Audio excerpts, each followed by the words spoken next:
Samarqand shahri. Bibixonim ko'chasi 124-uy. Registon yaqinidagi ushbu mo'jaz, fayzli xonadonda 1938-yili mustaqil O'zbekiston davlatining bo'lajak asoschisi va birinchi prezidenti Islom Karimov dunyoga kelgan.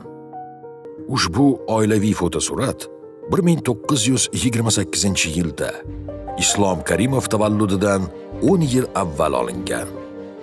Suratda uning ota-onasi Abdug'ani ota va Sanobar aya hamda ularning farzandlari. Bizlarning bolalarimiz, bizlarning farzandlarimiz, bizlarning nevarlarimiz bizdan ko'ra bilimdon, bizdan ko'ra kuchli, aqlli, dono va albatta bizga nisbatan baxtli bo'lishi shart.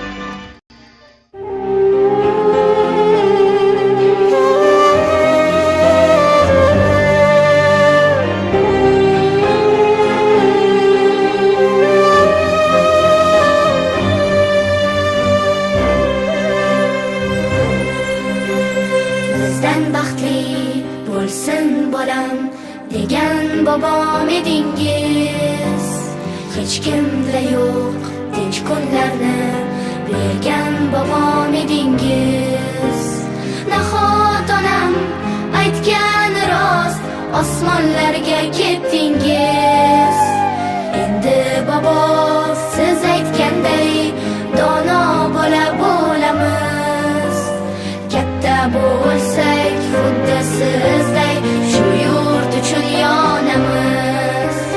Hech kimdan kam bo'lmayosdik, urushliligin bilmayosdik, ko'zlarimizdan bo'lmayosdik. Rahmat sizga, sizga rahmat, rahmat sizga bobo, sizga rahmat.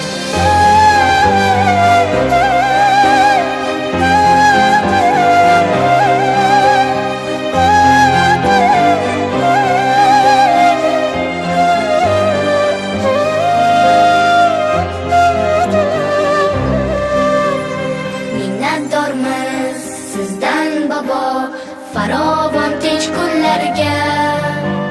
Xotirangiz muhrlaymiz yuraklarga, ko'ngilga. Intilamiz faqat olg'a, beramiz qo'lni qo'lga. Endi bobo siz aytganday kuchli bola bo'lamiz. Katta bo'lsa